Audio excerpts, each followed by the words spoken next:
feeling, Bay Area? We good? Yeah. Good. I am so thankful to every single one of you for taking your Friday evening to join our 6th stop of the Big Oil Resistance Tour right here in Oakland. So give yourselves a round of applause for being out here. Yeah. What are we doing with this thing? What is the Big Oil Resistance Tour? I'm glad you asked. So we set out on a mission to galvanize the climate justice movement here in California to end oil drilling once and for all. That's what we're here to do.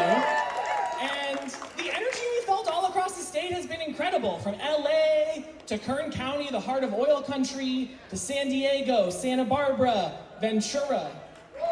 It's been great. And so it really feels like, based on what I'm seeing out there, based on what I feel in this room, that we're building a movement that can win, which is what we came here to do, right? But we won't be able to do it without you. So just wait until we ask. Before we get into the program, it's important to acknowledge where we are. We're meeting tonight, as many of you probably know, in the Terry of Huchun, the ancestral, unceded, and continued homeland of the Chochenyo-speaking Lishan Ohlone people. So we recognize that those of us in this room who are not Indigenous have and continue to benefit from the use and occupation of this unceded, stolen land. And we bring our attention to the centuries of Ohlone resistance to colonial violence, as well as the need for concrete restorative action. And we remind ourselves that simply acknowledging the land is not enough. So I offer you just one invitation on how you might do a little more. Many of you may have heard of the Sigorite Land Trust, which is an urban Indigenous woman-led land trust. Yeah! Give it up for Sigorite. That facilitates the return of Indigenous land to Indigenous people here in the SF Bay. And so one way to support them, of many, is the Shumi land tax, which is a voluntary contribution to Sigorite.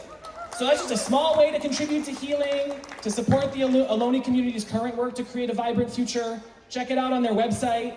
And I know we can't all give money, so I just invite you to show up in a way that's right for you. So now, before we start hitting the facts and the asks for all of you in the room, we want to just ground ourselves a bit.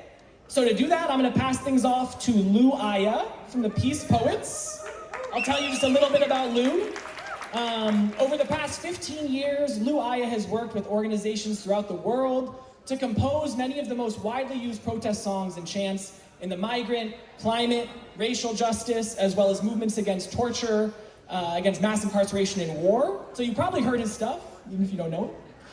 And he's just grateful and humbled to be able to offer up the weapon of soulful poetic chants that come alive on the lips of millions of brave, beloved humans dedicating their lives to fighting for the world we would serve, right? So it's a very special person. Give it up for Lou. Thanks. When I say people, you say power. People. Power. People. Power. And when I say land, let me hear you say back. Land. Back. Land. Back. People. Power. People. Power. Land. Back. Land. Back. I need you to cry. And I need you to mourn. And then I need you to think.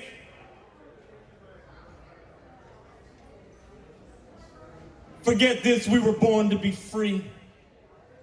Like a rainstorm. Free like the eyes of a lover in love. Free like a drum beat picking you up. Free like kids when they dance with bliss. Free like your lips when you're lost in a kiss. Free like your dreams when you're deep in your sleep. If you feel that, then you know what I mean. Free like go ahead, take these words. Free like a big woman feeling her curves. Free like a trans femme feeling they worth. Free like a long day getting out of work. That's right. We were born to be free. Like a grandma's hug. Like my firstborn son. Like the air in our lungs. Like a first grade class who could really care less if they fail or pass. Free like that. And free like this. Free like your eyes closed, making this wish to be free like spirit, like no more chains. Free like freedom, not playing no games. Free like we like speaking love fluent when everybody like, nah, he ain't gonna do it. She ain't gonna do it. They ain't gonna do it. And then you do it.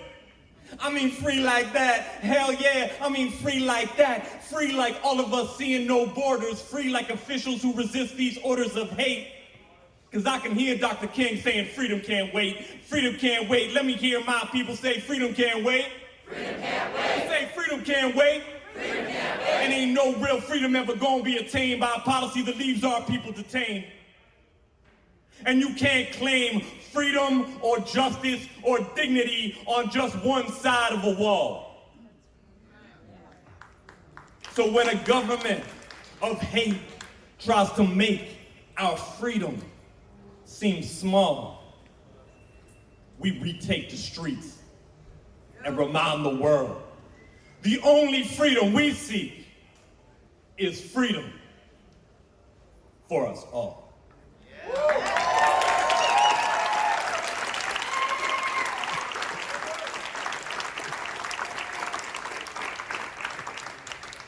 Thank you so much. Thank you for receiving those words. Thank you for your presence. I'm so grateful in this moment right here in Ohlone territory to be celebrating the life that we all were blessed with, as well as celebrating the arrival of new Ohlone generations. So I'm celebrating my sons giving me a round of applause right now. So I'm just like, I think that's it. I think I did it. You know, I think I'm good. So, and just shout out to my partner for looking after my little one so I can be up here spitting poems for y'all. Can we give a round of applause for Lydia? Thank you so much. I'm gonna be really real with y'all. The job of the poet, I think, is to work in service of the soul of the people so that the people can continue to care for each other, to care for the earth, for the water, and prepare for the future generations. And so I'm gonna speak in this poem that I just spit about being free. What I'm really speaking to is the idea of how deeply we are not, and to be vulnerable and to be honest, how many organizations and communities I'm part of still falling victim to the vile ills of systems of oppression, of patriarchy, of white supremacy, of colonialism, of capitalism. We are fighting the effects. Am I right? Yeah. And yet it's alive. And how are we in this moment with our poems, our prayers, our advocacy, our books, our actions, fighting not just big oil, but working every single day between us to tear down those walls that separate us. If you were about that life, let me hear you say, tear down the walls. Tear down the walls. And one way I tear down walls with music. This is the last piece that I'm gonna spit before I go ahead into this, and pass off the mic into this powerful, necessary, beautiful event that's been put together. One time, give it up for the organizers of tonight's event.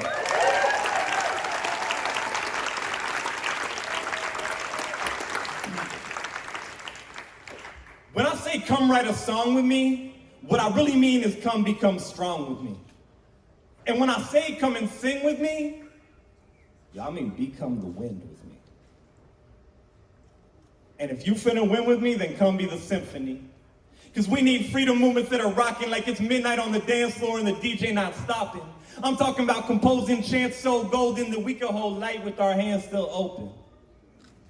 And we could have protests that everyone noticed because we are the boldest, most beautiful opus flowing right through these walls because nothing can hold us.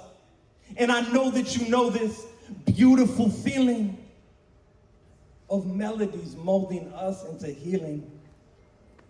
When you feel that yes of our voices revealing us interwoven. So yeah, I'm hoping that you open to composing. Freedom songs we can sing from the Bronx to Oakland. Gathering organizations to write original songs for justice and liberation. Yo, I'm just saying, I don't know why we waited. Because we can have songs to pass on hard-earned wisdom. We could have songs that celebrate the necessary leadership of women. We could have songs to keep us on the same beat, and songs that tell everybody, yo, it's time to take the street. We can have songs to release our pain and songs to lift up our campaigns. We can have songs that change everything. How it feels to go to work, how it feels to be alive. Because when you carry in a song, what you really have is the power to change the vibe. So instead of meetings that start with, all right, cool, what's on the agenda? we open up with a song that honors the dignity of all of our members. And then we close out with a chant for those who taught us to remember. We gonna organize until justice is real. And we won't stop because it's raining. We'll pour down like we made it. I'm talking about being creative. That's why this is a poem promoting a training, because we are way too amazing to just follow the norm. And if we sound and look like the system we are trying to change, then my people, we are lost in the storm.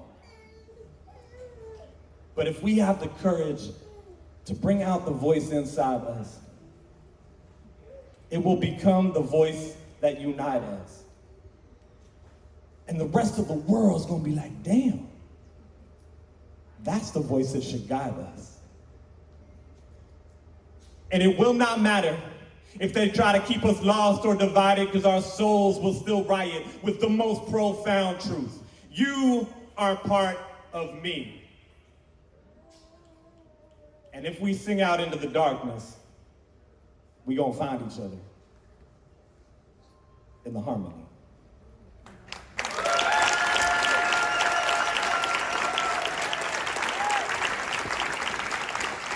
Thank you to Lou. Give it up. Come on. All right. The next person I'm going to introduce is just going to tell you a little bit about what the hell is going on with oil in California. If you came here thinking California is a major oil producer, what? Then this is the next thing for you. So let me give it up for Chirag Bhakta. Give it up. Chirag is the California director at Food and Water Watch. He hails from right across from the bay from the Tenderloin in SF. And Chirag is a lifelong organizer who fights for a just and livable future free from fossil fuels and factory farms. Give it up. Thanks. What's up, everybody? How y'all doing tonight? Happy Friday. Thanks for spending your Friday night with us. As mentioned, my name is Chirag Bhakta. I am the California director at Food and Water Watch. If you haven't come to our table right in the back, please make sure you go ahead and visit us. And I am here with the Last Chance Alliance. Can we get a big round of applause and make some noise for LCA? This tour has been going all through the state. We're the second to last tour, so we gotta give a shout out to everybody who has made this happen. Now, the Last Chance Alliance is a coalition representing over 900 public health, environmental justice, climate, indigenous, and labor organizations.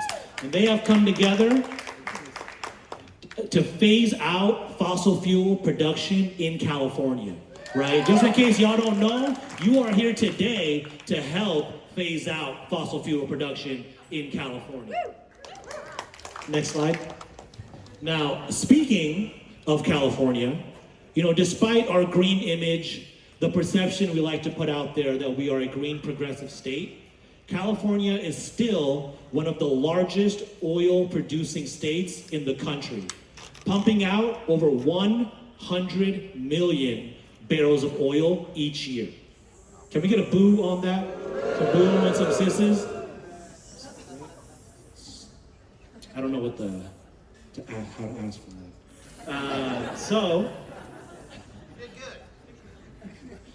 And with these 100 million barrels of oil, California crude is some of the dirtiest and most climate damaging in the whole world.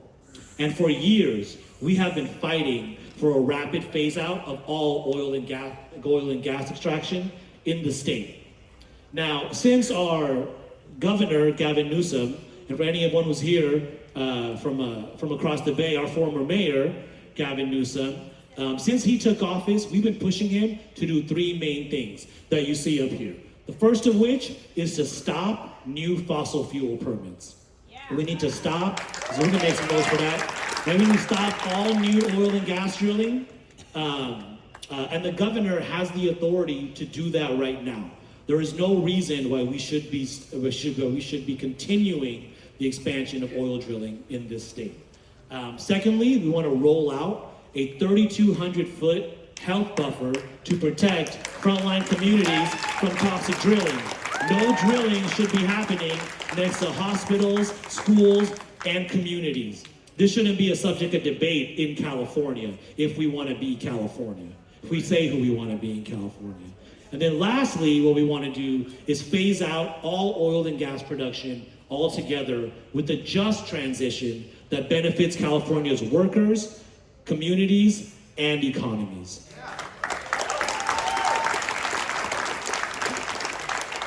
So why should we fight for these goals? Now, we all know the world's leading scientists and the UN have made it very abundantly clear. Any new fossil fuel extraction is incompatible with limiting global warming to our special 1.5 Celsius, right? We cannot, anywhere around the world, we cannot have any new oil and gas drilling. California is already suffering, as we all know, from devastating climate disasters across the state. Extreme heat waves, floods, superstorms, drought, and community wildfire destruction are taking lives and costing billions each year. We all in this room, and every single person who has gone to a board event during this tour, cannot let this get worse. It is on us to build the people power in order to change that. Also, oil drilling in communities has created a public health and environmental justice emergency. A long history of environmental racism has concentrated oil and gas wells and refineries, particularly in communities of color and low-wealth communities. Now, living near oil and gas wells increases the risk of cancer, asthma, and other diseases, and it endangers the health of more than 7 million Californians who live within 1 mile of a well. Now, we must end neighborhood drilling for good. 1 mile is the size of Jack London Square, right? It is not as far as we think it is. We do not need to be having our people so close to oil and gas drilling. We do not need to have oil and gas drilling so close to our people. There you go, I had to correct myself. And in California, as the fourth largest economy and a major oil producer, we need California to move first on phasing fossil fuel production altogether. Now, right now, President Biden is taking the United States in the wrong direction. He's approved this disastrous Willow project in Alaska. We can boo to that, let's go. And is rubber stamping permits to drill on federal lands. That is the exact wrong direction. And not what he campaigned on. That's not for today. Now, what we need California to do is we need California to lead and model what a rapid and equitable phase out of fossil fuels can look like. And once California moves, we know this, we create ripple effects across the country and across the world. If we can make the changes here, markets move because California moved, right? So that makes it all the more important and imperative that we in this state throw down the hardest so we can prove to the rest of the country and the rest of the world that we can fully phase out fossil fuels and bring some justice and equity to the environmental movement. We know we have the power to push for a fossil-free future we want and we need. We demonstrated this last year. Now, last year was a major pivotal point for the fight against neighborhood drilling. With the leadership of environmental justice groups that are here today and the support of Last Chance Alliance partners, we successfully passed a historic new law last year to establish a 3,200-foot health buffer that would ban new oil wells near communities to help phase out oil drilling in neighborhoods. Make some noise if you're a part of that campaign last year. We helped make this happen. Now, this was a monumental win to protect frontline communities. The governor's backing and strong leadership from Senators Gonzalez and Limon were a huge catalyst for this bill passing through the legislature. Unfortunately, and some of y'all know what's coming up, before the ink was barely dry, the oil industry quickly struck back, spending millions of dollars on a deceitful campaign to get a referenda on the 2024 ballot and put the law on hold. Now, although the law is paused, there are still urgent actions that we can push for collectively to protect communities from neighborhood drilling. Next slide. Thanks to everybody in this room and beyond who's taken action, we've also had major strides in stopping permits for new oil and gas wells. Here's a chart showing the progress that we've been able to make in stopping new wells. This year, only one new well has been approved. Only one new well has been approved this year. This is great news, but we all know there's more work needed. Now there's a different story if we're talking about rework and prolonging existing wells. So rework permits allow oil companies to re-drill or modify wells to extract more oil. Now instead of rework permits, we want these wells to be plugged up and remediated immediately. There's no reason why we need to be putting more money into reworking and prolonging stuff that needs to be stopped right now. Now, in the first few months of this year, the Newsom administration has already approved over 1,000 permits to rework oil and gas wells. And more are expected. We're not even halfway through the year yet, they've already passed 1,000 of these. Now, this chart shows the projected number for the rest of the year. And you can see there is a big, we don't want this line. This is our first half of the year, and this is where we're going to be at the end of the year. We need to work together to stop that. So far, nearly 600 of these wells, of these rework permits, are for wells in communities far too close to people's homes, schools, and hospitals within that setback zone.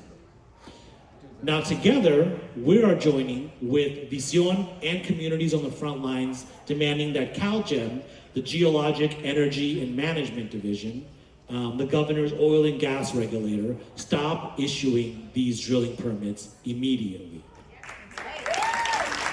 Next slide.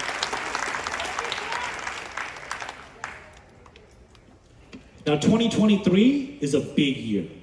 And we want to build on all the momentum that we've been doing all across the state and the momentum we're going to build here today. There's a lot at stake, and Big Oil is doing everything they can to stop us, spending millions of dollars affecting the public process. Now we have a threat and a challenge. So the oil industry's referenda to pause the health buffer law poses a major challenge. But there's also an opportunity. We can protect a major historic win, and we can do this before we go to the ballot next year. Here's how we can do so, let me tell you. So, it's a health buffer. The governor's oil and gas regulator, CalGEM, already started a process to develop a rule that would mandate a 3,200-foot health buffer. The governor can tell his own agency to restart this rulemaking process to establish a health buffer and end neighborhood drilling for good. There is nothing stopping Governor Newsom from doing this right now. And the governor also has the power to stop issuing permits for oil and gas drilling. We need an all-out push to end all fossil fuel permits, especially those in the setback zone. And we can do this now. We are at a pivotal point right now for us to make this happen. Now, Governor Newsom has been going toe-to-toe with the oil industry in many ways. He kicked off the year by pushing for a cap on Big Oil's profiteering for the special session. He's also opened up a ballot committee to fight Big Oil's referendum. Now, the governor's public fight with the industry also gives us an opportunity. We need to show him that there is a broad-based, people-powered movement that is pushing for stronger action and convince him that now is the time to truly stop Big Oil.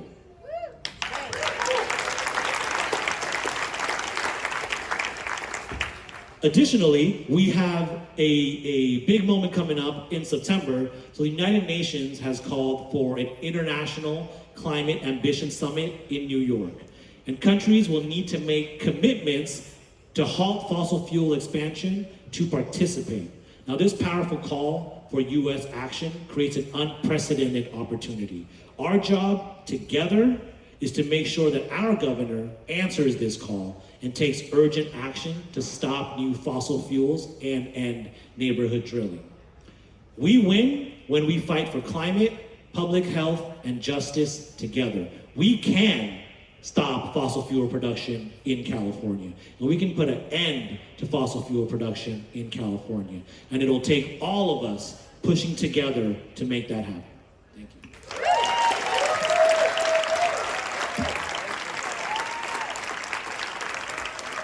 Thank you so much, Chirag. So that's what's going on statewide. We also know that the shadow of big oil falls heavily on us here in the Bay Area. No place more than in Contra Costa County, right? So I want to invite up Alfredo Angulo from Communities for a Better Environment, among other organizations. They're very involved. Alfredo Angulo, they, them, is the Just Transition Campaign Manager with Communities for a Better Environment. Before this role, Alfredo was an organizer with the Richmond Progressive Alliance's Listening Project, sparking conversations with frontline community members in Richmond about how they can co-create a future beyond fossil fuels in a transformative and sustainable way. So give it up to them. Thank you, Alfredo.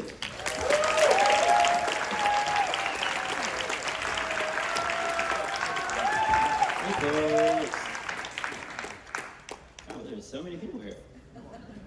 Right. Hello, my name is Alfredo Angulo. I am, as Woody said, the Just Transition Campaign Manager with Communities for a Better Environment. I was born and raised in Richmond, California, a couple miles north of here. Growing up just a couple miles from the Chevron refinery, now the largest single source polluter in the state of California. Like many of my community members, I grew up with asthma and a shit ton of different health issues. I grew up watching the refinery flare from my kitchen window, smelling every gas leak, soaking in every oil spill, and sheltering in place every time the refinery found it necessary to spill toxins into our backyards. Richmond has forever been on the front lines of the fight against big oil.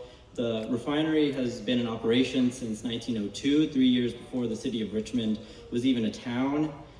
Today, the refinery is the largest source of air pollution on the West Coast and has been one of the biggest symbols of the harms perpetuated by extractive economic systems.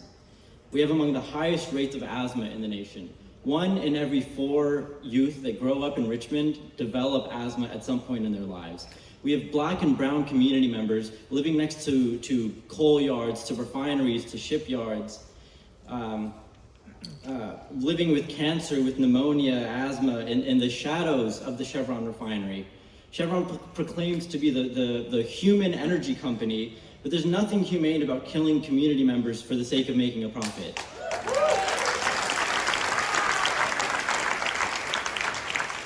Today, big oil is pushing schemes to lock California into this dependence on fossil fuels. False solutions like carbon capture and hydrogen production are profit-centered efforts to expand and extend the status quo. Our communities are calling on the refinery to stop polluting our communities, and they are doubling down on their commitment to kill the planet. The refinery is using dirty hydrogen production as a way to expand its ability to pollute, and the state of California is allowing it because of the millions of dollars that big oil spends to corrupt our political process. These schemes do not work to make us safer. They serve to allow Chevron and these other corporations to continue operating the oldest refineries on the West Coast. They extend the possibility of another August 6th, the day that the Chevron refinery blew up and sent 15,000 people to the hospital. They extend the possibility of another February 9th, the day that the Chevron refinery spilled over 600 gallons of crude oil into the San Francisco Bay. They call these accidents, but that's exactly what refineries are meant to do. To make as much profit as possible off sacrificing our communities. Not only do they poison our bodies, our air, our soil, and our water, but they use their economic power to pollute our political systems. The Richmond City Council was run by Chevron since the day that we signed our charter. It wasn't until the growth of the local progressive movement in Richmond with the Richmond Progressive Alliance and the coming together of the Richmond Our Power Coalition. Shout out to the ROTC. It wasn't until we came together to defeat that power and put the decision-making power back into the hands of our community. And for over 10 years now, we've held on to that progressive majority of the City Council, and we have shifted the tides in our favor. In 2014, Chevron spent $3 million trying to overthrow the progressive City Council, and they lost. Every single race they ran, they lost. In 2020, they tried again, and guess what happened? They lost. We are fighting for our lives. We are fighting for our future, for our freedom, and we are winning the fight. The environmental justice movement rooted in Richmond is a beautiful, diverse coalition that is coming together to say no more. We will no longer allow Chevron to continue their stronghold on our city. No longer will we allow them to maintain a dependency on our economy. We are building a just transition together that puts people over profits, just like our allies in other refinery towns in California and other refinery towns around the United States. We're working towards a world that puts regenerative and sustainable economies at the forefront of our work, to shift away from extractive economies that are killing our planet and killing our people. Not only for our frontline communities, but for the oil workers that are dependent on big oil to make a living. We are fighting to build economies that prioritize our well-being and our right to live long, healthy, fruitful lives. We've been sacrificed for the benefit of the rich and wealthy of this country for too long. And Richmond, California, and the people say no more. My name is Alfredo Angulo. Thank you. Thank you so much, Alfredo. Next up, we got somebody who's going to tell you about the fact that there could be drilling in Contra Costa County. What? Shoshana Wechsler is next up. She's a founding member and co-coordinator of the Sunflower Alliance, which for over a decade has been on the cutting edge of fossil fuel issues throughout the Bay Area and the refinery corridor. So Shoshana, welcome.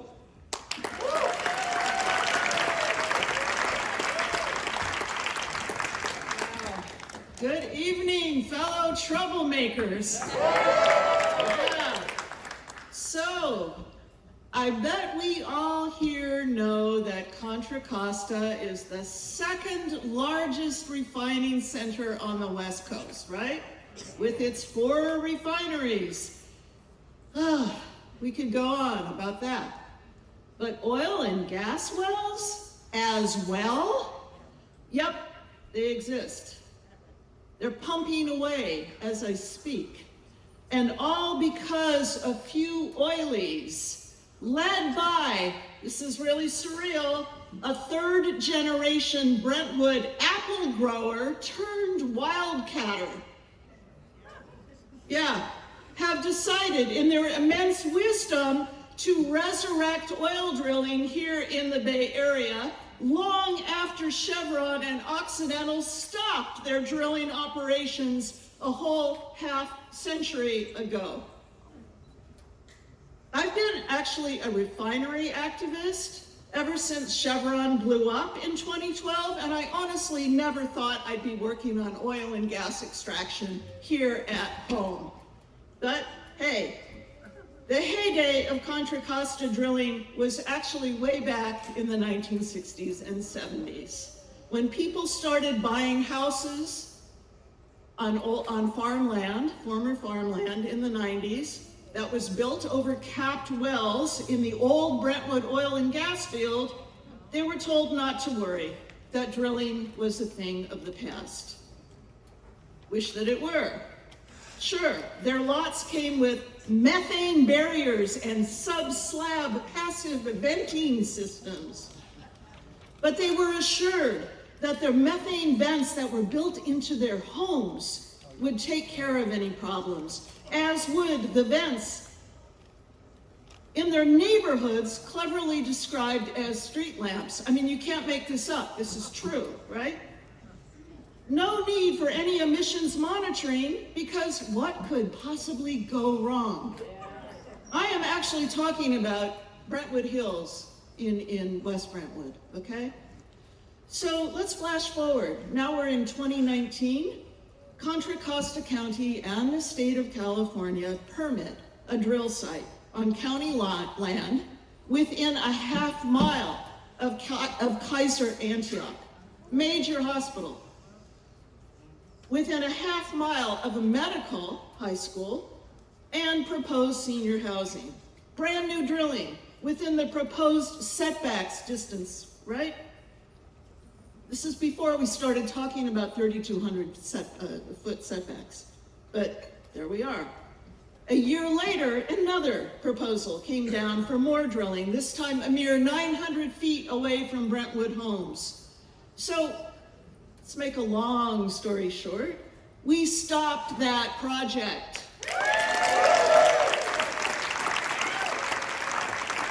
And the campaign to ban oil and gas drilling and begin an equitable phase out of existing operations started in earnest.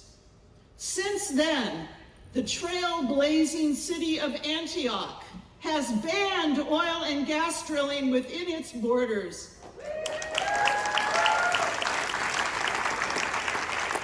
And the city of Brentwood is about to do exactly the same in about 2 weeks from now. City councils all over the county, starting with Antioch, have passed resolutions calling on the county to stop drilling on unincorporated land. Resolutions have also been passed by the County Democratic Party, the East County Water Board, and on and on and on. And SEIU 1021 is soon to follow. And last spring, 400 high school students and their allies marched and rallied in Antioch to thank the city for its bold environmental justice advocacy and called on the county to follow its example. Here's the thing though. There are close to 300 plugged and abandoned wells all over East Contra Costa, which is just what, about 45 miles away from here, if not as the crow flies, but on the highways. These zombie wells can be reactivated at any time. Why do I know this? Well, because CalGEM recently issued a CEQA exemption for the repurposing of an old dry gas well that had been first permitted in 1962 and was later plugged and abandoned. So the same drillers that I mentioned at the beginning here, right? In 2019, they started up the party all over again. Well, they wanted an injection well near that active well site, which is so damn close to Kaiser Antioch and the high school, et cetera, et cetera. So the proposal was to turn this injection well, so close to these sensitive receptors, to use the state language, it would be perfectly fine just to put it in motion without public review, because no environmental impact, right? My organization, Sunflower Alliance, which is about as grassroots as it gets, believe me, we sued. And we paid our lawyers with donations from you guys. Thank you so much. All right? And guess what? We thought this was an illegal expansion. Our lawyer made a wonderful argument, and guess what? A Contra Costa judge agreed with us. We won that case. And only a few days ago, CalGEM actually withdrew its CEQA exemption.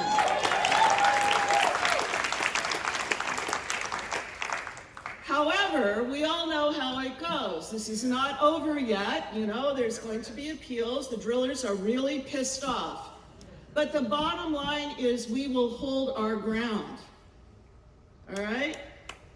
Granted, and this is important to remember, looking at the scale of things, our situation in Contra Costa is minuscule compared to that in Kern and elsewhere. Let's not forget that. Our cancer is just at stage 1, but we would be crazy to let it metastasize any further. A full ban on oil and gas drilling in a county with 4 refineries would be a huge environmental justice and climate victory, not only here in the Bay Area, the so-called liberal Bay Area, but for California and beyond. And that's why this is such an important fight. So what can you all do to help? For starters, please come by the Sunflower Alliance table out there, sign our petition to the county. Join the 4,000 residents of Contra Costa that have already signed. We're going to be presenting this to the Board of Supervisors when our general plan, the county general plan, which sets land use policy through 2040, when that comes up for a vote.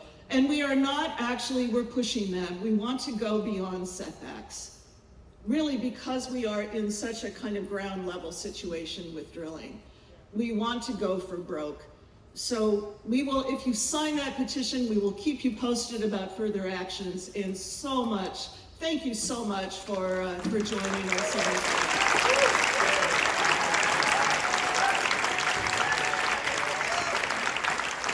Thank you so much, Shoshana. We got one more speaker, then we're going to show you a video, then we're going to get to our panel. So just don't worry. If you were worried, you shouldn't be. Next up, we are so thankful here at the Last Chance Alliance to partner with SEIU 1021, who do all sorts of great work. So it is my pleasure to introduce Jennifer Esteen, RN. She's a nurse, a mother, and a community leader serving as Vice President of the Alameda Health System Board of Trustees and is a member of the Eden Municipal Advisory Council. She has spent her career caring for the most vulnerable as a registered pediatric nurse and is the immediate past Vice President of Organizing for SEIU 1021. So give it up for Jennifer. Thank you.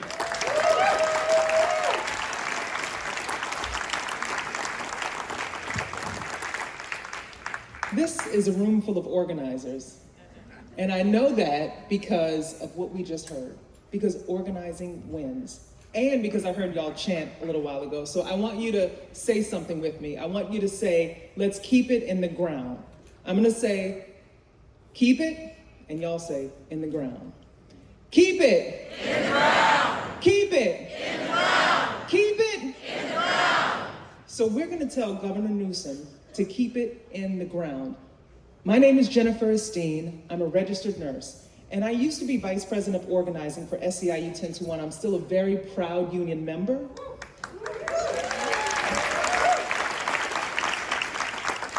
When I was the Vice President of Organizing, we passed some very intense legislation at the state level with the help of people in this room and more and more and more. AB 257 was a bill that represented fast food workers, the entire industry statewide. We're talking about more than 600,000 low-wage workers, 80% people of color, mostly women, who have been treated poorly and during the middle of COVID were really abused in severe ways. And the reason AB 257 passed is because we organized. We went straight through the state and went up to Sacramento time and time and time again. And we passed by a narrow margin. Another bill that just passed on the last day of the legislative session last year was SB 1137, the oil setback bill that you guys have been hearing a lot about tonight, right? That was a huge win. Let me tell you how much organizing matters, because the margin on that, the vote, I looked at it today because I thought this blew me away. In the Senate, in this state, we have 40 members. The vote was 21-12, 7 in absence. 7 plus 12 is 19. 21 to 19. That's a single vote margin. We have a Democratic supermajority in our state legislature, and we had a single vote margin. Now I want you guys to remember how much work each of you put in to move 1137. You were calling, you were texting. Some of you may have gone to Sacramento. You may have donated, you may have knocked on doors. You asked other people to call their legislators. We called the governor. We did everything possible to move this legislation. And right now, big oil is spending big money to take our work and throw it back into the oil wells, back into our neighborhoods, 900 feet, right next door to our parks, right next door to our schools and our hospitals. $20 million they're spending to go out and collect signatures and lie to people at Trader Joe's, at Safeway, in front of the post office, and lie to people. Spend the money to reverse the will of the people. No. Terrible, right? You guys can boo. Let's hear everybody boo. Boo! Yes, this referendum process is supposed to respond to the will of the people. It's supposed to be a check and balance to the legislative process. But big money from big oil is corrupting our process and corrupting our democracy. So right now, Isaac Bryan in the Assembly has put forward legislation, AB 421, and we need it to pass because it will reform the referendum process so that no one can lie to us anymore. They cannot confuse us with language on our ballots. How many times have you looked at your ballot and you said, I don't know what this means? Double speak, double negatives, backwards talk. AB 421 will clean that up also. And it will give the power back to us, back to the electorate, to the proletariat, to the people, to the organizers, so that our democracy represents us in the way it should. So, yes.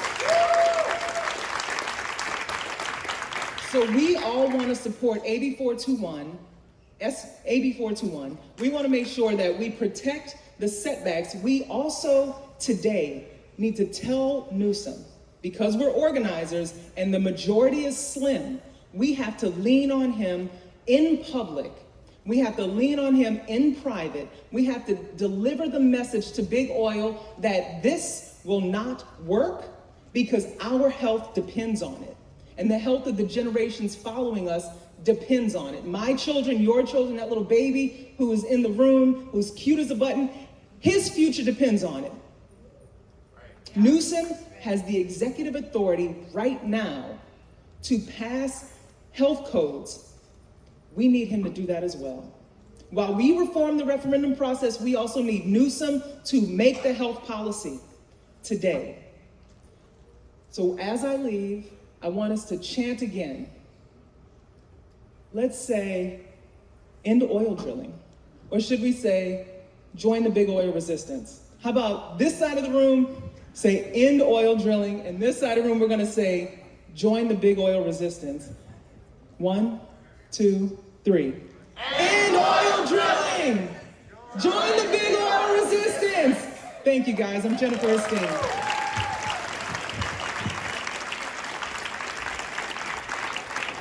Thank you, Jennifer. That's great. Whew. All right, I told you you're gonna get a video, multimedia. So exciting. So, since COVID, we've been kind of dusting off, getting the rust off the gears, but we've been back out in the streets. So we put together a little video with some highlights of recent organizing, past organizing, for you to see what we've been up to. All right, so enjoy it, and I'll be back. On one side, we have all the big oil companies. We got Shell, we got Chevron, we got Exxon, we got Phillips 66. And on the other side, we got the youth, the people, the next generation who can envision a better future for us all. All right, ready? 3, 2, 1. Some people talk about you like they know all about you. When you get down, they got you. And when you get it on the scene, yeah, they talk about it. Cause they can't take on the scene. But you talk about it, to talk about it. When you get elevated, they love it or they hate it. You dance up on the pavers, keep getting funky on the scene. While they jumping around you, they trying to take all of your dreams. But you can't allow it, cause baby, whether you're high or low,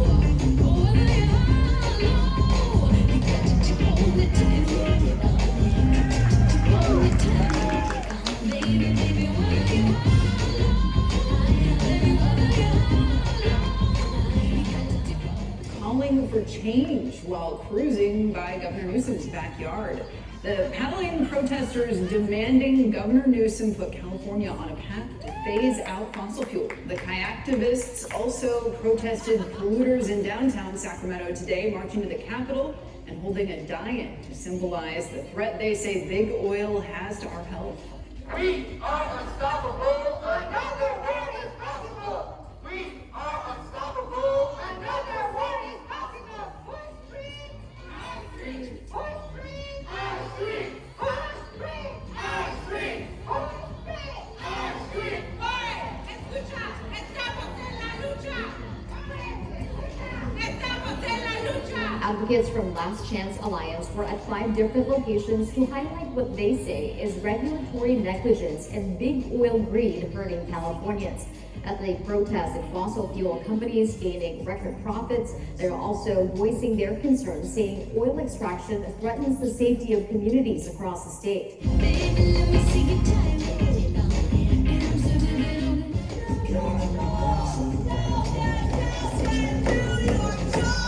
Dozens of protesters blocked the entrance to the California Department of Conservation today. People exposed to oil drilling pollution and their allies are protesting the alleged mishandling of dangerous methane leaks by state oil regulator CalGIM. Climate activists with Last Chance Alliance say they want to draw attention to the profits oil companies are making while Californians struggle to pay at the pump.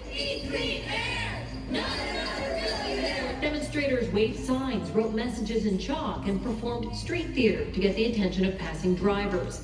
They accused big oil of being a threat to the economy and the environment.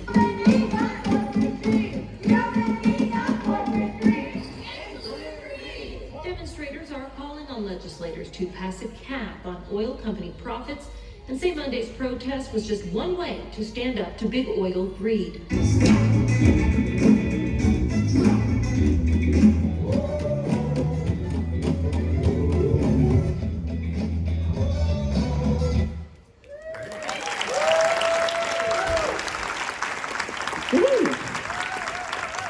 So as you can see, we've been up to a bit, and as we're going to tell you later, we need to scale it up, right? We need to scale up these mobilizations. There's so much more that we need to do. But before we tell you what you can do, we're going to dig in a little deeper. You've heard a lot of different pieces of the story here. We're now really excited to introduce a panel segment with some very exciting folks who are going to dig in a little deeper, put the story together, and talk about what we can do next. So I'm going to pass it off to Ilonka Slatar from Oil and Gas Action Network, who's going to moderate our panel to introduce our panelists. Hey, how are you feeling tonight, Oakland? Yeah! Woo! Have we enjoyed the program so far? Are we ready to hear from some awesome panelists? But it is my distinct pleasure to introduce our most wonderful panel. First off, it is my great pleasure to introduce Bill McKibben. If you haven't heard of Bill McKibben, here's a brief intro. Bill is a contributing writer to the New Yorker and the founder of Third Act, which is an organization for people over the age 60 to work on climate and racial justice. He founded his first global grassroots organization, you may have heard of it, 350.org, and serves as the Schumann Distinguished Professor in Residence at Middlebury College in Vermont. He has written over a dozen books on the environment, including The End of Nature, published in 1989, often seen as the first book that explained climate change to the public. His latest book, The Flag, the Cross, and the Station Wagon, a graying American looks back at his suburban boyhood and wonders what the hell happened. And fun fact, he also has a species of woodland gnat named in his honor. Welcome, Bill McKibben.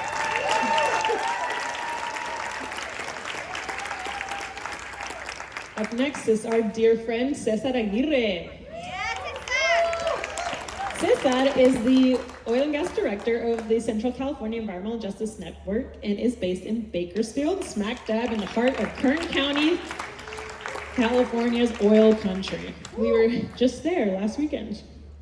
Cesar grew up in a family of community organizers, both of his farm worker justice and environmental justice issues. His family is amazing. Cesar works in Kern County helping fence line communities affected by oil and gas pollution understand how they can protect themselves and advocate for systemic change.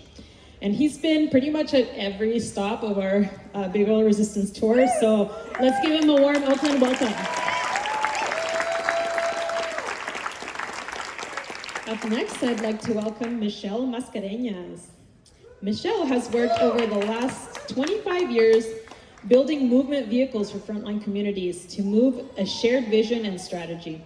She was on the Movement Generation Planning Committee from 2008 to 2021, where she played critical roles in Movement Generation's Just Transition curriculum, development and training, among many other roles. She's also helped to launch the Climate Justice Alliance, Reinvest in Our Power, which works to reinvest stolen wealth into community-controlled economic transition, and the Reclaim Our Power Utility Justice campaign to demand safe, reliable, community and worker-owned energy systems that benefits all Californians and not just PG&E. In short, an amazing woman, and we are so happy to have her. Welcome. Up next, I'd like to introduce Michelle Zizi. Thank you, everyone who knows the program better than me. Isabella Zizi.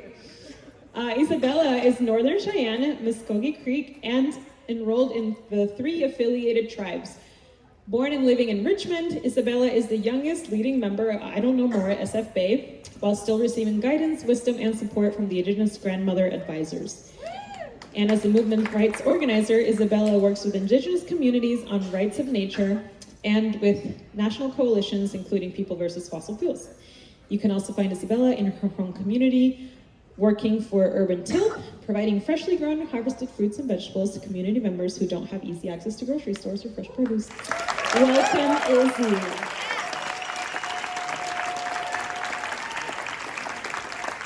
And finally, I'd like to welcome our youngest member to the panel, perhaps. I didn't check everyone's ages.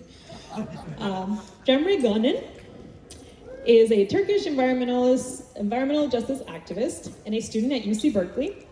After working with various international organizations and mutual aid groups, she became an organizer with Youth versus Apocalypse when she was 16 years old, after attending a YVA-led climate strike. Her activism is based on the realization that the systems of white supremacy, patriarchy, capitalism, and colonialism not only perpetuate one another, but also cause systems of oppression and the climate crisis. So let's welcome Cemre and our beautiful panel.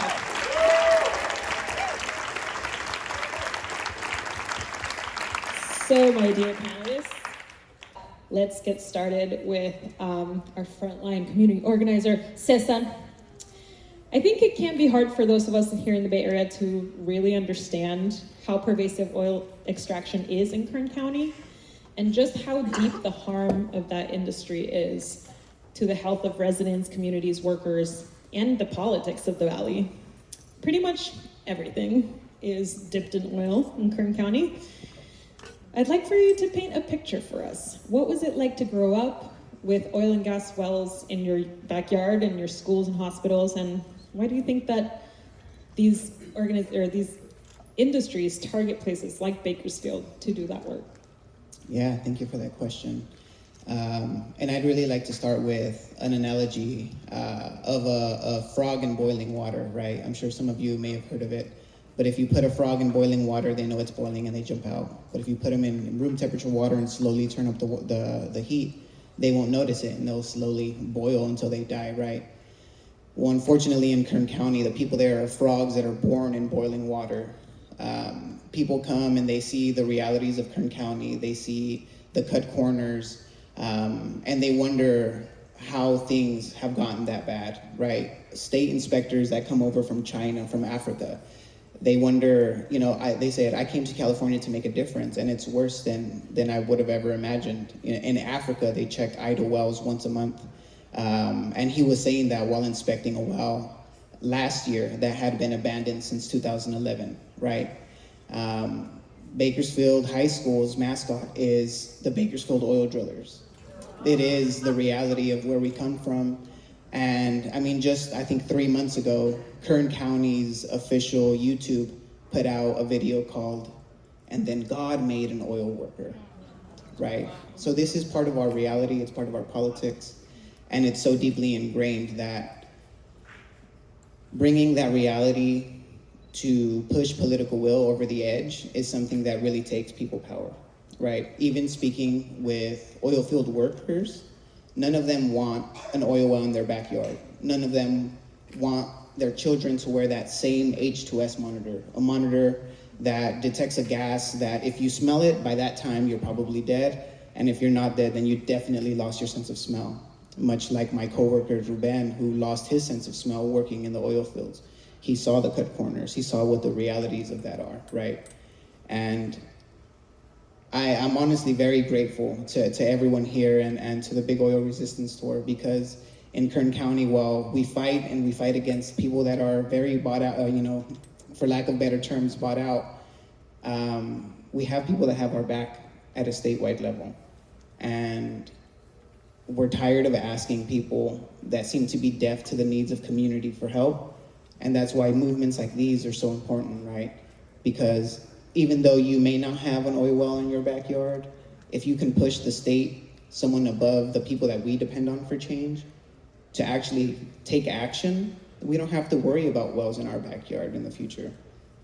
People like Francisco Gonzalez, who was at the current stop, who watched his neighbors be evacuated for 8 months, who says, well, I'm not doing this for me, I'm on my way out. I'm doing this for my grandchildren.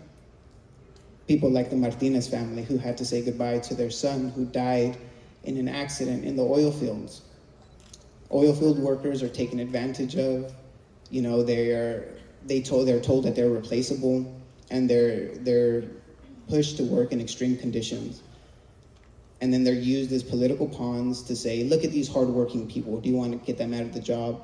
While putting them in harm's way. We spoke about SB 1137, that had worker protections. Where did that go, right? They had the people that are supposed to be protecting them, that employ them, said here, advocate to put your family in danger, advocate to put your community in danger. And this is not hypothetical. I mean, last year there was wells that were found to be leaking at explosive levels. In the video they said methane, right? That's only one issue, that's only one part of the problem. Methane is a big problem for the climate, but it was found at explosive levels. So that's climate, that's public safety, right?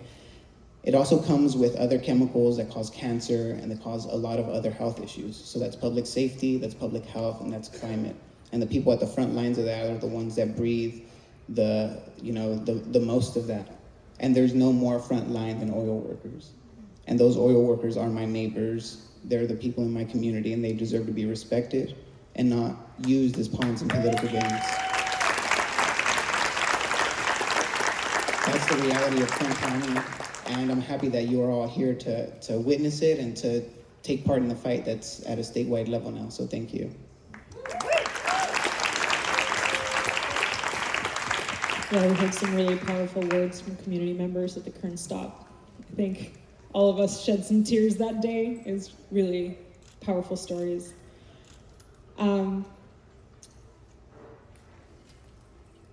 I think, as Cesar mentioned, there's different levels of front lines, right? There's the people who are exposing their health and their families to the emissions from these wells. There's people working trying to make a living from these toxic, from the toxic workplaces that they have to go to every day. And then we also have our indigenous people, who often are the front lines of the resistance to fossil fuel expansion projects. I wanted to ask you, Isabella, we know that here in California and worldwide, indigenous and First Nation communities are bearing some of the biggest impacts from fossil fuel extraction and our whole extractive economy.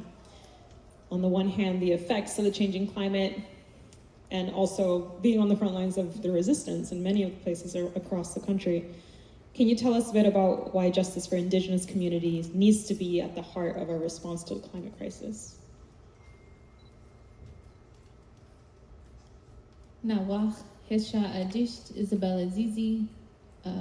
My name is Isabella Zizi. I come from the Northern Cheyenne, Arikara, and Muskogee Creek tribes, and a very proud member of Idle No More SF Bay, a signatory on the Indigenous Women of the Americas Defending Mother Earth Treaty, and very honored to be a panelist here on the Big Oil Resistance Tour, and honored to be speaking here on Ohlone lands. And this question really brings up a lot of the work that I Don't Know More SF Bay has done in the Bay Area over the last 10 years. A lot of that work had been done out of prayer and deep contemplation and conversation with Indigenous grandmothers of different backgrounds who had prayed with one another on a monthly basis to think about the future for our next 7 generations, and actually thinking about the next 7 generations who come after us, and all the work that we have to do now, and the work that had been done 7 generations behind us, and the many relationships that had been connected across Turtle Island. That includes our relatives in Canada, so-called Canada, and our relatives down south in Central and South America. And understanding that what we're facing here in the Bay Area is only a small but large part that is connected to the extractive areas in Canada with the tar sands and with the crude down in the Amazonia of Ecuador, of Colombia, and so on. And what a beautiful time it has actually been to be able to build these relationships with these Indigenous peoples amidst the hardships that we've all faced and our ancestors have faced through colonialism and even forced genocide attempts to wipe us out.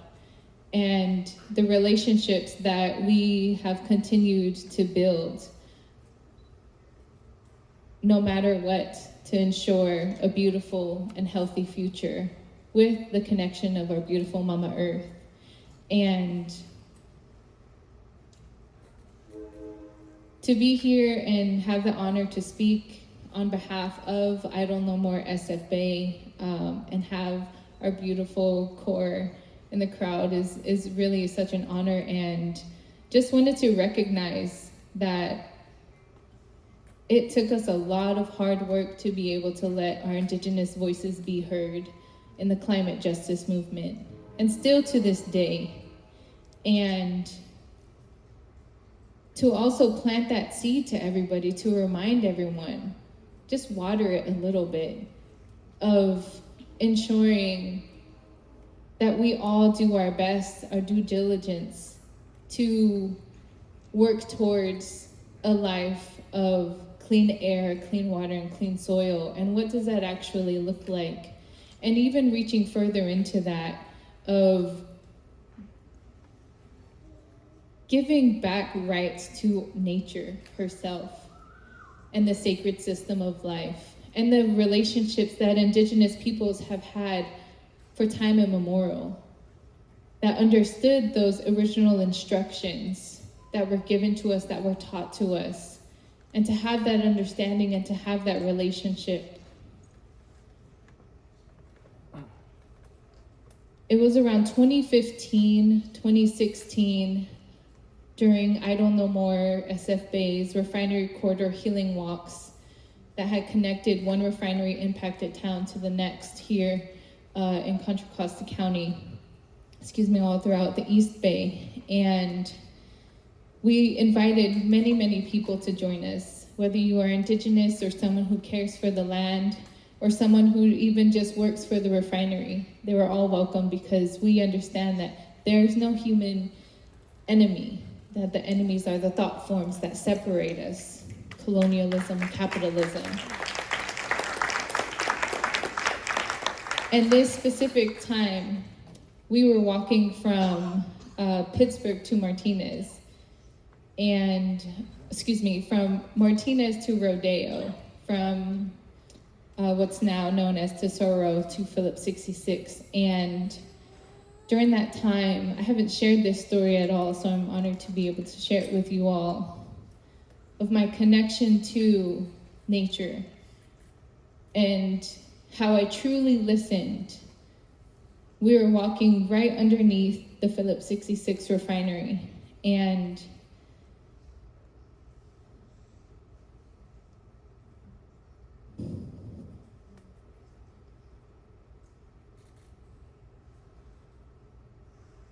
as I looked at the structures above us, next to us, on both sides of us, and I seen refinery workers across the fence,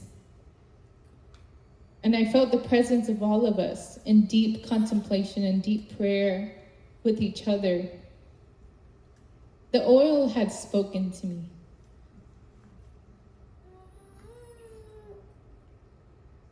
And the oil had apologized and said, "I'm sorry. I did not make this choice. They have taken me out of Mother Earth to burn me, and I'm sorry for polluting the air. I'm sorry for causing harm to this community. Forgive me." And that is like an ancestral memory for not just Indigenous peoples, but for everyone. It wasn't until only a few thousand years ago where peoples had lived in balance and harmony with Mother Earth in that way and had listened to those messages. I know we can't get there right now, but that's where we're headed. And to give rights back to nature, rights back to the waters,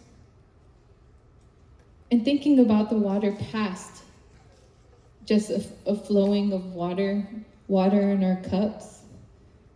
All these little molecules of water are remembering every action, every moment, every life form that has existed here on Mother Earth, and is reminding us to reconnect, to do all that you can now,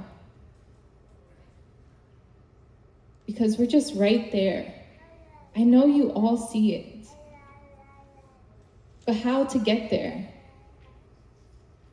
I invite you to look at your neighbors.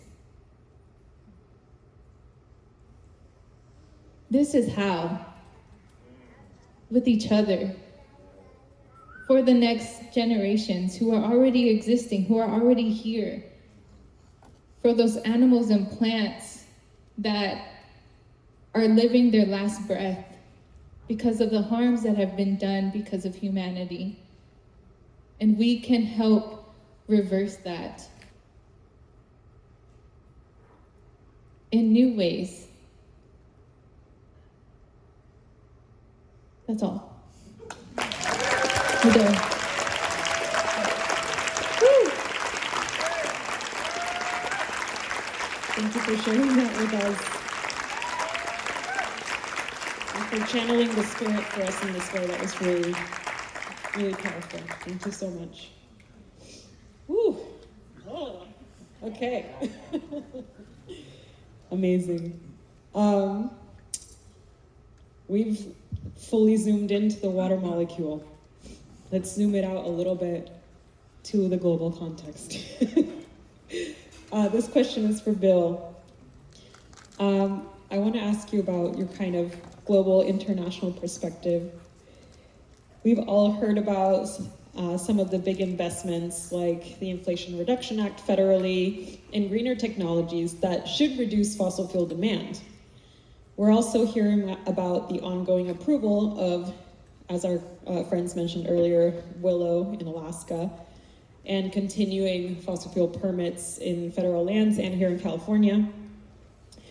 Where would you situate us in the international fight to keep fossil fuels in the ground? And why do you think that California's leadership on phasing out oil extraction is so crucial?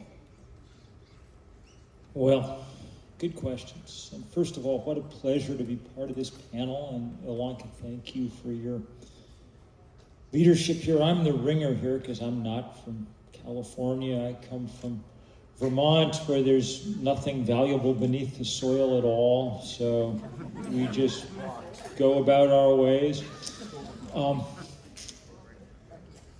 Look, it's getting toward morning right now in the Asian subcontinent. And in the Bay of Bengal this morning, there is a cyclone, the biggest in 15 or 20 years anyway. Winds are headed towards Category 4. It's going to slam into the border of Bangladesh and Burma sometime today. It's going to slam into the world's largest refugee camp, where there's 1 million Rohingya refugees living in tents. They're calling it Cyclone Mocha, but really the right name is Cyclone Chevron or Cyclone Exxon or something like that, because that's what happens when you keep digging up oil and burning it and pouring it into the atmosphere. That's the world we live on now, an overheating planet where there's so much extra energy in the air that we see huge amounts of evaporation and drought and wildfire, and then that water gets up there and we see deluge and downpour and flood. And we see it hitting hardest at the places where people have done the least to cause it. Nobody in Bangladesh burned enough oil to make the slightest bit of difference to the temperature of the earth, but most of us here in this part of the world have burned a lot. And all at the behest of this industry that we're here to try to push back against. It's an insane industry at this point. I mean, think about, we're talking about all of this as if it was a kind of, and it is an important political debate that we're having, but they just spent $20 million to try and overturn a law that says you can't have an oil well in somebody's school playground. You can't have an oil well next to a hospital. What are we talking about, you know? Especially on a planet where the engineers have done their job pretty well. We live on an Earth where the cheapest way to generate power now is to point a sheet of glass at the sun. We do not need to be doing any of this. And yet we keep doing it because it's extraordinarily profitable to a small number of people. And our job is to figure out how to make sure that the small and the many can stand up to the mighty and the few. And that's why we form movements. So I like, on occasion, coming to the Golden State, and I've had good time here. I've gotten to march in LA, and I've gotten to get arrested in Richmond, and on and on and on. But it's all kind of crazy at some level. It's not like this is what California's economy really depends on anymore. I mean, when I was young, and I'm old, when I was young, you'd look in the encyclopedia and each state had a little symbol next to it about what its economy was. And in California, there was a little oil well, But that's not what California's economy, now you get, it's, I don't even know what you'd do a picture of, a cell phone or something, This is just a hangover some memory, but people can still make some money from it, so they still try. So our job is to stop it, and stop it now. Because we have run out of margin, and run out of time, and run out of... So, I'm the ringer here in many ways. One of them is that I'm the old person up here.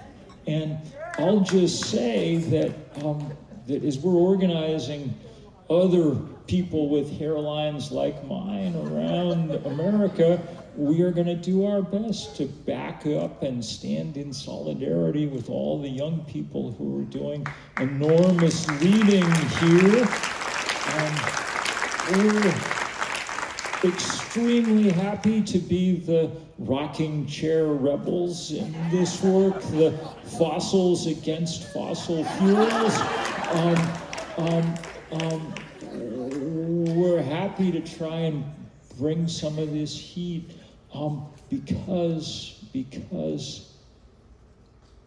because this is the biggest thing that human beings have ever done by far, to change the temperature of the earth.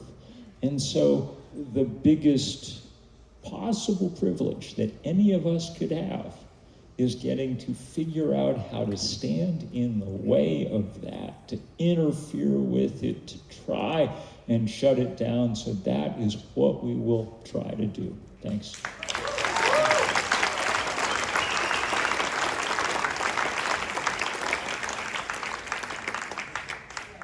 I love those puns. Keep them coming. They're great. Sorry, I thought somebody wanted to follow up on that. No? Okay, cool. So I want to ask Michelle, we hear a lot about ensuring that this transition away from fossil fuels is a just transition, but what does that mean to you, and what would that actually look like here in California and beyond? Thanks. Yeah, and thank you all, and it is really an honor to be with you all on this panel. I feel very moved. It's been a rough week, rough couple of weeks, rough couple of years. Anyone? Yeah, and this adage of what we do to the land, we do to the people, right? And what we do to the people, we do to the land, is really sticking with me. And I'm reminded, as you talk about the integrity of refinery workers, my parents left India to work in the Middle East some 50 years ago when the petroleum industry was developing in Qatar. And it wasn't because my homeland of Goa wasn't gorgeous and productive and at one point intact with our villages and extended families and kinship networks and song and story and dance, like all of our peoples, right? They didn't leave because that stuff was still there. They left because of colonization and the theft of land and the theft of our capacity to feed ourselves and to work for our own people's survival. And not just survival, but joy. And to be free, like we heard from the peace poet, right? We were all free. And the theft of land and the theft of peoples, indigenous peoples from the continent of Africa, to create empire is the root cause of this crisis.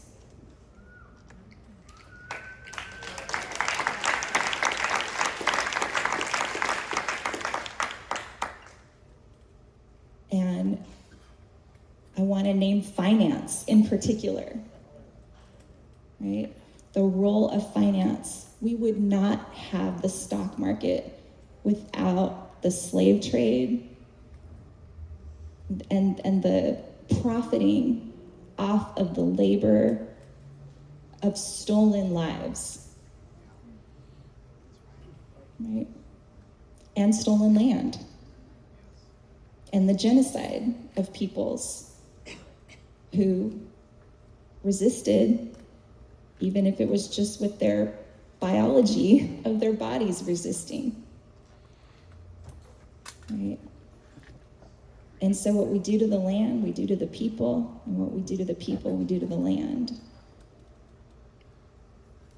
And a just transition is about restoration, it's about repair, it's about reinvestment, it's about reimagining, right? And it's about reparations.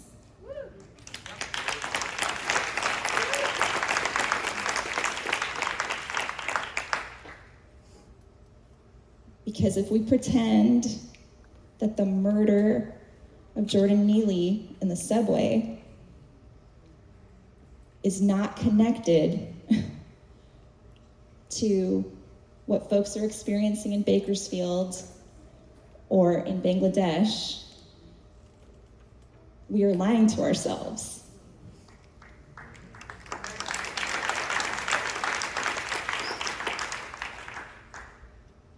And they have told us a big lie to try to keep us separate from each other, right? And so this call to look at each other, and that means not walking by people in the subway, right? It means not walking by people in the street when you know someone is hurting and needs something, right?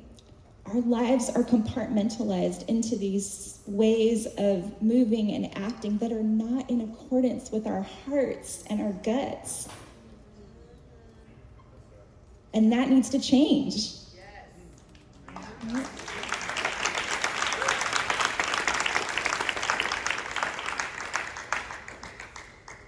I want to shout out the photographer Brooke Anderson here, who helped start an organization called Climate Workers back in the day, and interviewed fast food workers who were in tears because they were forced to spray water on perfectly edible food at the end of the night so that people could not eat that food, right? Workers who work in this system know in their hearts and in their guts this is not what they want to be doing with their lives. If they could be working for the benefit of their communities, their families, their peoples, that's what we want to be doing, right? That's what we want to be doing. And so a just transition, we actually see it all around. I'm so excited to hear that you're at Urban Tilt because I get the farm box every week, and it's my way to like eat a lot of vegetables, basically. But support, to support the build, right?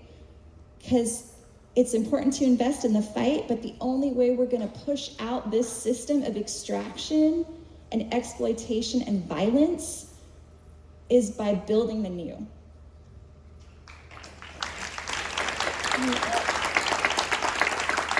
We have to build regenerative economy for life, people, right? For life, right? So that is, I'm so excited, CBE, Urban Tilt, APEN, there's all these organizations in the House that are part of the Richmond Our Power Coalition. That is, shout out to the Richmond Our Power Coalition. Taking it all on, the fight and the build on every level. Food systems, food sovereignty, right? Core, how we treat the land and the people who work the land, right? And crafting jobs of restoration and repair that are not just about the work of producing food, but are actually about the work of healing communities, right? And, clean energy that's owned by the peoples, right? Not just solar panels on individual family, single scale housing, right? Not just a plug-in electric vehicle for people who can afford it and have, get the tax credit, right? We need to use our resources, our precious resources, differently in this transition, right? So that we can restore and repair this complete inequity that Bill was just talking about who has done the least harm taking on the brunt of this crisis, right? So every decision that we make, and I'm not a person who believes that we're going to consume our way out of this problem, but it's about changing hearts and minds, right? And that does start with us. It starts with making different decisions every day about how we spend our resources. Are you going to just help someone because they need it, or are you going to walk by and plug in your hybrid? Not hybrid, whatever, your plug-in vehicle. I just got a plug-in vehicle given to me by my sister, so no bad, right? But like every day we got to make these choices, right? How we use resources. And so let's invest in the new. Let's invest in, which is also the old, right? It's what our peoples know how to do. The vintage. Right, the vintage, take care of each other, right? So we got to build visionary and oppositional economy to really like build the new in ways that are really pushing out these systems, because otherwise our peoples don't have other options, right? So let's support those kinds of efforts, our power coalitions, the Climate Justice Alliance. There's a whole network of non-extractive loan funds through something called Seed Commons. So Richmond has oh my gosh, why am I forgetting what it's called? The loan fund in Richmond.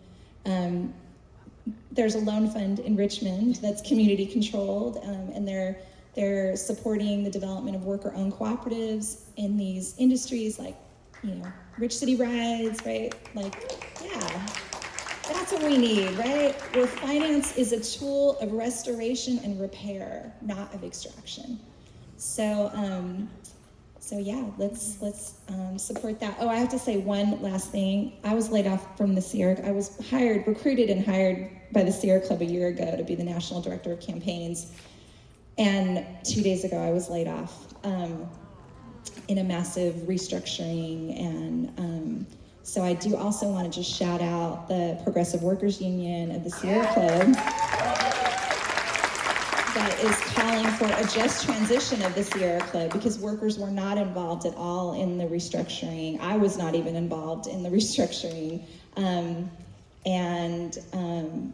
so it's an example of, we need the people and the creatures, from the earthworms to the humans that are doing the important work, to be at the center of the decision making. And so governance and self-determination, collective self-determination, is really the core of how we need to move this transition. Thank you. Beautiful.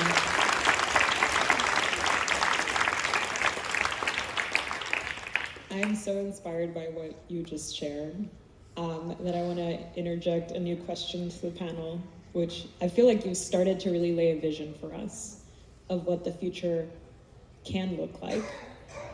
And I want to invite our other panelists to share or add to that vision if there's something that stirred within you as you were hearing Michelle's words.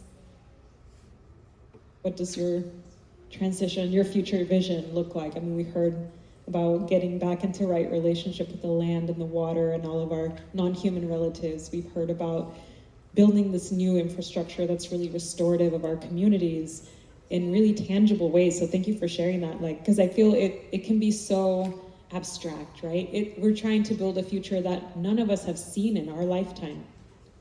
So it can be hard, right? It can be hard to when somebody asks, well, if we don't have energy for this, then how am I gonna get my kids to school?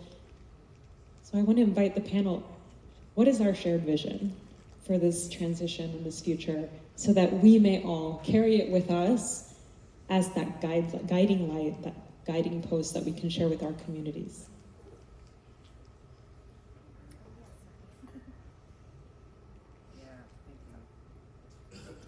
Thank you. And I think for me, it's summed up in one word, and it's respect, right? And this is a concept that even children can understand. 2 days ago, I was talking with the Boys and Girls Club chapter in Lamont, and I asked a simple question. Do you think that they would have the refinery that's down the street from us now in a rich neighborhood? And a 9-year-old said, no, because the government cares about rich people more. If children can see it, then it's a simple problem to solve, and the solution is respect.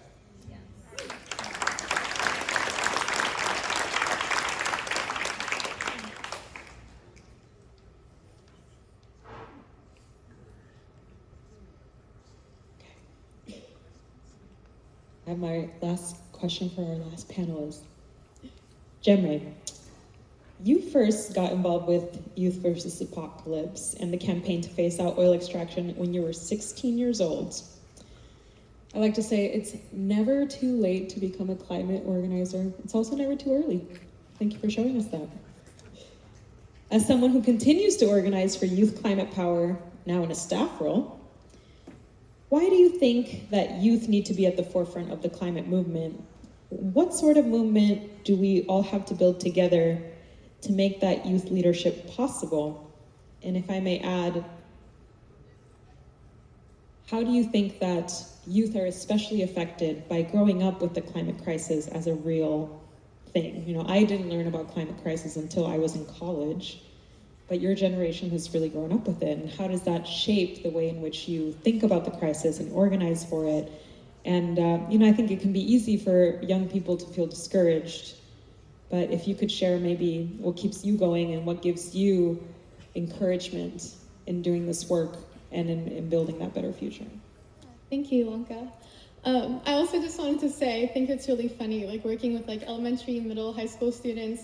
I'm like 20 years old, and sometimes I feel like I'm like an old climate organizer, and then I get introduced as a young person here, so it's very much about perspective. But I think like just historically speaking, young people have been very much at the forefront of most movements, and I think there's like a reason for that. And this is no different. You know, youth are, I mean, one part of it is that, you know, we didn't get a say in deciding any of the things that we're being impacted by now. And climate change is especially scary because it's like a culmination of every single systemic issue into one that's like constantly threatening all of our lives.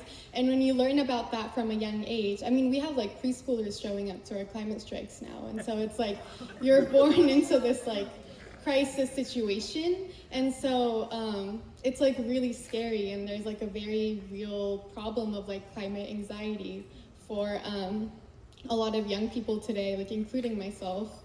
And we actually have doctors sometimes writing like notes because for students to be excused to come to climate strikes, because that's like a way to channel the anxiety and the anger you have. That's actually healing to come to places like this.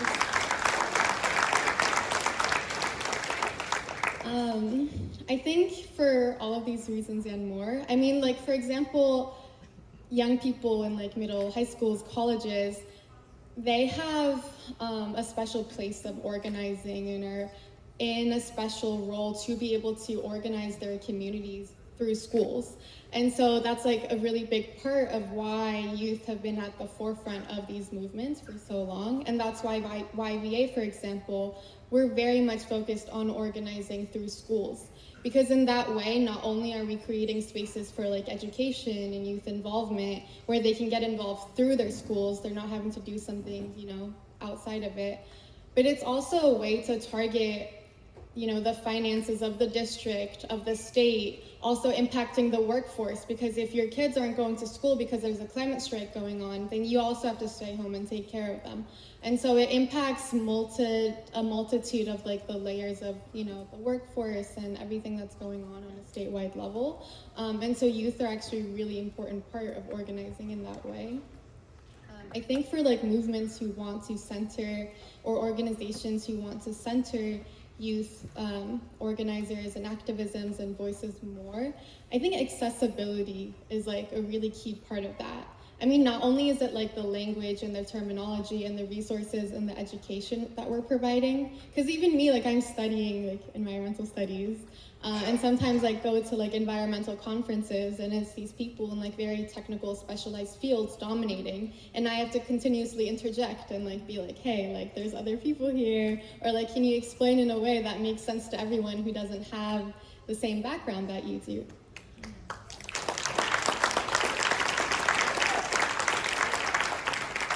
Besides of that though, I mean, youth, especially like frontline youth from marginalized communities who are already disproportionately impacted by the same systems causing climate change, they have responsibilities like going to school for 7 hours a day, working a job on top of that, doing homework, sometimes taking care of family members, extracurricular activities, and just like enjoying childhood and everything that comes with like being a young person. And so on top of that, when we're expecting them and like hoping that they join us in our organizing, we really have to center like accessibility and like acknowledging that yes, they're kids, but they also have a lot of responsibilities, and we have to make sure that we're respecting the time and the effort that they're putting into these things. And I think like a really big part of that for me especially is like community support and like supporting, you know, community members supporting other community members. Like, and that can be like really simple. Like you see some of the students like not showing up and you try to, you know, arrange like one-on-ones with them. I mean, like the youth like in my campaign, I have to send them like reminders all throughout the day, like check in with them, offer help with their homework sometimes to make sure that they're like able to come to these spaces if they want to.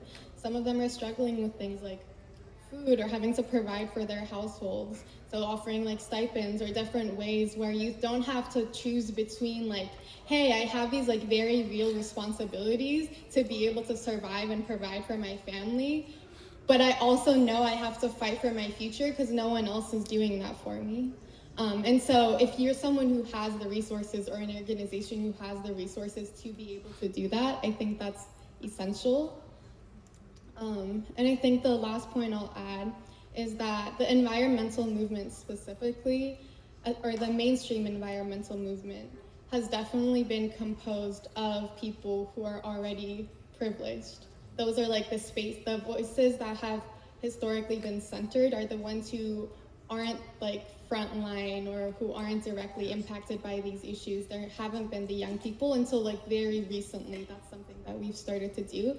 And that's because those voices directly threaten the systems of oppression that are causing these issues.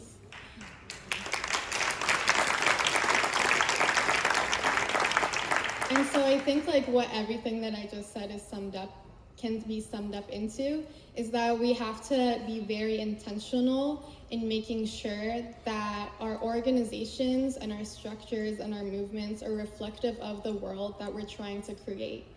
Because if the mainstream, you know, nonprofit world or the environmental world wasn't created for youth voices, wasn't created for marginalized voices, marginalized identities, even if we're starting to try to invite those people in or take steps back to let organizations or groups like that have the space that they deserve, if we're keeping the same structures and expecting them or those voices to thrive, then that's just like perpetrating the same violence and the same inaccessibility and the same systems of oppression that are causing these issues. So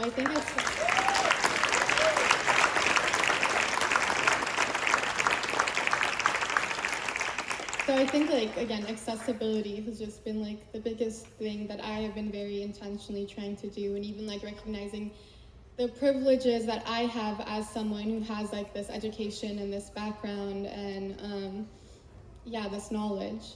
And then it's also, I think what I've like really found is the importance of finding joy and friendship and like radical love in these spaces, because that's how you sustain movements and build community.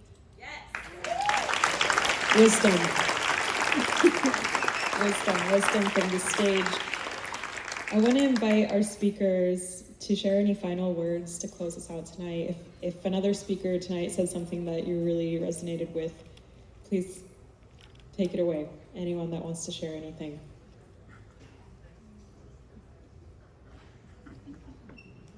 Amen to everything you just said.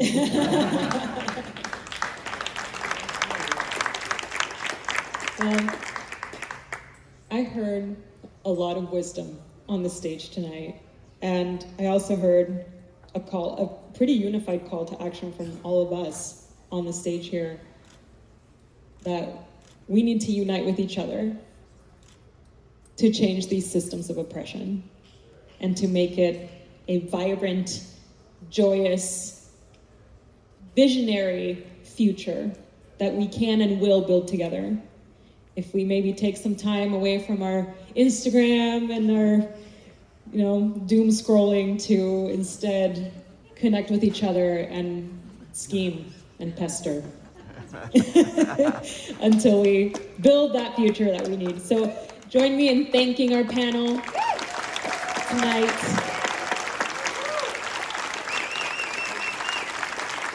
Thank you. Thank you to each and every one of you. So that's what this Big Oil Resistance Tour is all about.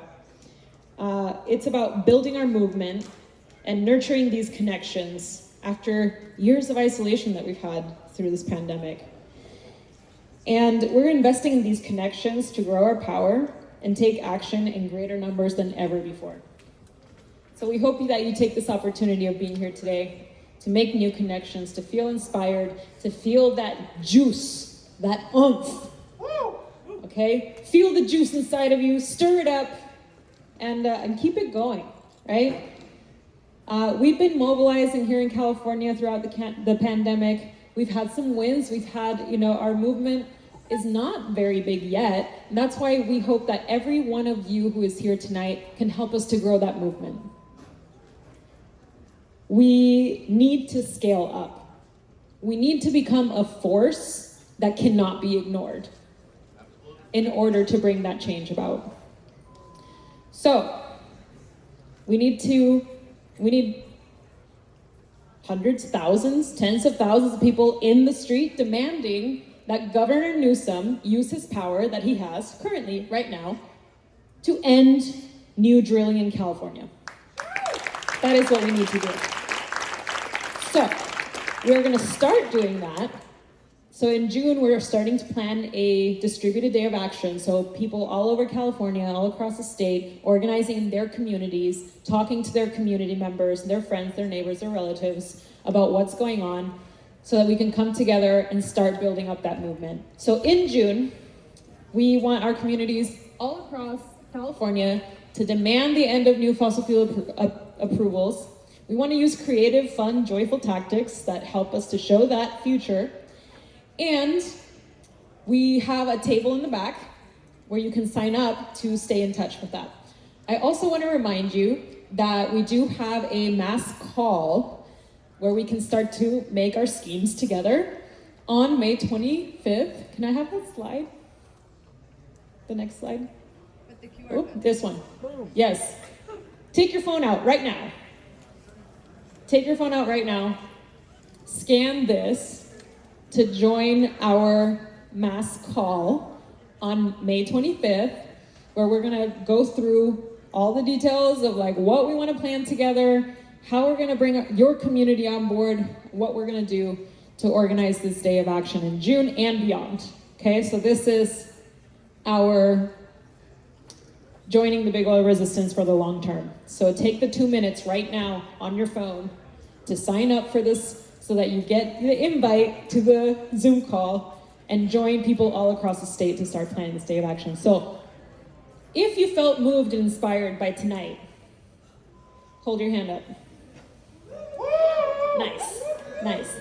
Keep your hand up if you're gonna participate in the June Day of Action. Keep your hand up if you're gonna bring 5 friends to the June Day of Action. 5-ish friends. The June Day. Okay, good. Keep your hand up if you want to help us organize the June Day of Action in your community. I'm seeing lots of hands. Beautiful. There can be free pizza. We can make pizza happen. So, those of you who raised your hand, go to the back table in the corner, sign up for the June Day of Action. There's a sign-up sheet over there, and it says, there's check boxes. It says, I will help organize. Check the box. we will call you. And what do you get if you sign up to help out in June? And you get a t-shirt so that you can wear it to your next protest with all of us, or whatever it is that you decide to plan.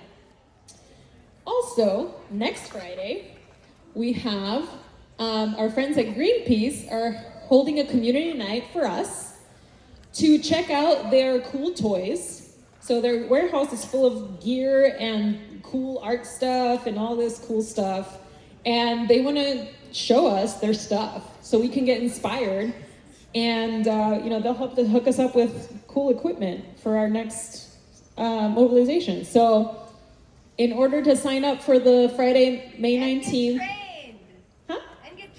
and you can get a training. They're going to do little demo stations of different things. Sorry, I don't know all the details about the action, but you can text warehouse to that number, or find the Greenpeace table out here, or you can scan this QR code to sign up for the community night at the Greenpeace warehouse. We do want to leave you with some energy in your heart and some songs on your lips, so I want to pass it back to Lou Aya to bring us home with an interactive song for the group. So there you go, Lou. Give it a one time for Ilanka. Thank you for holding us. Thank you so much. Appreciate you. Family, one of the most amazing things, sorry, I'm wild loud, I know. One of the things that the most important things to do when we gather, I think we did. We saw each other, we heard each other, we held each other with love and respect. Am I right? Yeah. That's a victory. When you fighting big oil, right? When you got to go to work protecting your community every day, you need to count your victories. So thank you. I hope you can feel that, not just as an idea, but fully in your body, because I need us to be strong. I need us to keep going. I need both our young folks and our elders to be full of light and life, because we're doing this and we're going to keep on doing it. We're going to sing this song. It's a real simple one. We're going to close out with this song. And you're going to do it like you need Bill to keep on writing and organizing, like you need Cesar to take care of that community, like Isabella gonna be out here continuing to speak that wisdom, learn and transmit those important messages. This is so necessary, again, for all the work that Michelle is doing. I'm sorry I missed the comrade from YVA. Tell me your name again. One more time. Cemre. That's a dope name. So the work that Cemre is doing with the young people, you know what I mean? And again, I just want to honor each of you for your words, but especially for your work. Thank you so much for being here and sharing your wisdom, love, and gratitude. For real. Thank you. Let me hear you say, we're rising up. We're rising up. We're singing loud. We're singing loud. We will protect. We will protect. You can say that like it's a threat to big oil. Say, we will protect. We will protect. Our waters now. Our waters. Say, we will protect. We will protect. Our children now. Our children now. You might have to sing, you might have to yell, you might have to cry as you do this right now, because we're going to close out it like we mean it. If you want to and it feels comfortable and you're able, you can stand up with me as we close. We're going to sing it like this. We're going to start slow, and we'll also do it at a little bit of a faster tempo. It goes like this. We rising up. We rising up. See, it's not slow. It's actually you're just going to listen to it through one time. And then, but that was great. Y'all was ready. So here it goes. It goes, we rising up, and we singing loud. We will protect our people now. Try that. We rising up, we singing loud. We will protect our people, our people. Let me hear y'all say, we rising. We rising up, move with it. We singing loud. We will protect our waters. Now let's try the fast version. We rising up, we singing loud. We will protect our people. Now try that. We rising up, we singing loud. We will protect our people now. We rising up, we singing loud. We will protect our rivers now. We rising up, we singing loud. We will protect our people. Let's sing it slow. We rising up. We singing loud. We will protect our children. Our children. Say it like a promise. We rising up. We singing loud.